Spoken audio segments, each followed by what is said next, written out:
నిరంతరాయంగా కూడా ఎలాంటి అంతరాయం లేకుండా 24 గంటల కరెంటు ప్రతి ఇంట్లో కూడా దాదాపుగా 2014 నుంచి 2023 వరకు కేసీఆర్ ప్రభుత్వం నిరంతరాయంగా కూడా అందించింది.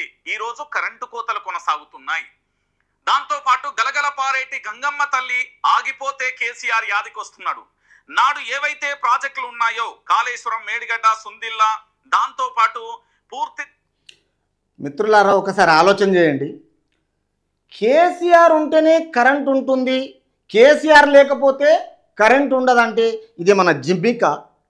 అంటే కాంగ్రెస్ పార్టీని గెలిపించుకున్న తర్వాత కాంగ్రెస్ పార్టీలో ఏమన్నా అధికారం వచ్చిన తర్వాత కటింగ్ అయ్యే అవకాశం ఉందా? పోనీ ఎవడన్నా చేస్తున్నాడా? ఈ బుద్ధి లేని వెధవలకి ఏంటంటే ఇది అలవాటు పడిపోయింది. కాంగ్రెస్ పార్టీ మీద అబండాలు చేయాలి, కాంగ్రెస్ను బొందబెట్టాలి, మళ్ళీ మేము అధికారం రావాలి, మళ్ళీ నిజాం పరిపాలన చేయాలి. అర్థమవుతుందా? తిరిగి మాకు మళ్ళీ తిరిగి అధికారంలోకి వచ్చే ఛాన్స్ రావాలని కొందరిని బేకుగా ఆలోచన పరంగా ఎట్లా చేస్తున్నారంటే ఛానళ్లను కొనుగోలు చేసిర్రు బీఆర్ఎస్ పార్టీ చేసి వాళ్ళ ఫేవరబుల్గా మాట్లాడుకుంటున్నారు. కేసీఆర్ వస్తేనేమో కరెంట్ ఉంటుందంట, కేసీఆర్ రాకపోతే మరి తెలంగాణ ప్రజలకు చట్టవిరుద్ధంగా ఉన్నదా కరెంటు? అంటే కాంగ్రెస్ రాగానే కట్ ఎందుకు అవుతున్నది అంటే ఎవరన్నా చెప్పిండ్రా కట్ అవుతుందని? బట్టి విక్రమార్క గారు చెప్పారా? పోనీ తెలంగాణ ప్రజలు చెప్పారా? మీ నోటి దూలతోటి మాట్లాడుతున్నారు. బాపు నువ్వే గుర్తుకొస్తున్నావు అంట, బాపు నువ్వే గుర్తుకొస్తున్నావు. ఆ బాపు దగ్గరనే సెక్యూరిటీ చేయండి. ఈరోజు కేసీఆర్ వస్తే వర్షాకాలం వస్తుందా? వర్షాకాలాన్ని ఎండాకాలంలో తీసుకొస్తారా? పోనీ కేసీఆర్ తీసుకొస్తాడా? పదే పదే ఇదే మాట్లాడుతున్నారు. ఎక్కడ కట్ అవుతున్నది? ఎక్కడ కట్ అవుతలేదు? ఎవడని చూపియండి దమ్ముంటే. కాంగ్రెస్ రాష్ట్ర ప్రజలకు అవినీతిగా లేదు, ఆపోజిషన్గా లేదు, ఎక్స్ పార్టీ కాదు.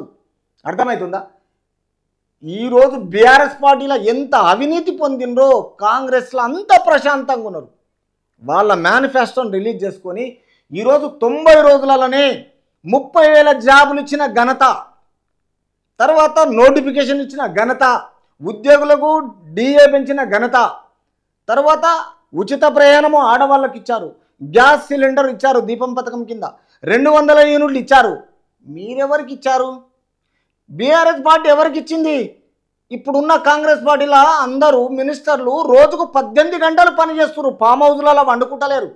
అది గమనించండి. ఫస్ట్ ఏం చదువుకున్నారో ఆ పార్టీకి ఈ పార్టీకి తేడా అనేది గమనించండి, అప్పుడు తెలుస్తుంది బుద్ధి. మొక్కలలో ఉందా అది ఒకసారి చూడండి. పూర్తి స్థాయిలో తెలంగాణ ప్రాంత వ్యాప్తంగా కూడా అనేక రిజర్వాయర్లు, చెరువులు అన్ని కూడా మత్తలు పోసే పరిస్థితి ఏర్పడేది. చెరువులకు ఎక్కడికక్కడ అరే ఇది ఎండాకాలమా లేకపోతే వర్షాకాలమా ఇంతలా మత్తలు పోస్తున్నాయి, నీళ్లను ఇంత అద్భుతంగా ప్రతి రైతాంగానికి ప్రతి గ్రామానికి నీళ్లను అందిస్తున్నాడు. వాళ్ళు కేవలం మాటలే అందించారు, నీళ్లు కాదు అందించింది. కరెక్ట్గా మేడిగడ్డను మొత్తము పిల్లర్లు కుంగిపోయిన తర్వాత మొత్తము అధికార సేఫ్టీ విభాగం వచ్చిన దీన్ని గమనించి కాంగ్రెస్ పార్టీకి గమనించింది.